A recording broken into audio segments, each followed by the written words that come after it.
ఇప్పుడు ధన సంపత్తి దేనికి ఉపయోగపడింది? ఈశ్వరార్చనకు ఉపయోగపడింది.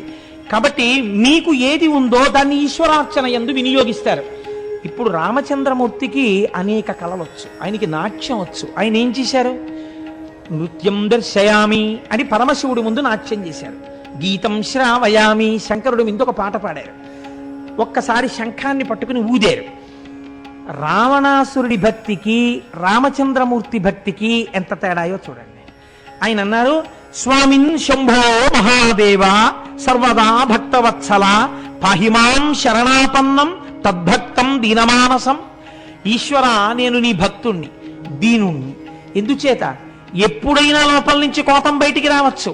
బాహ్యమునందు అంత సైన్యాన్ని చీల్చి చెండాడే అంత పరాక్రమవంతుడైన రావణాసురుణ్ణి నేను నిగ్రహించాలి. మీరు శివుడు, మీరు మంగళప్రదుడు, మీరు నన్ను ఆశీర్వదించాలి, మీరు నాకు జయం ఇవ్వాలి. కాబట్టి శంకర, నన్ను అనుగ్రహించండి అన్నారు.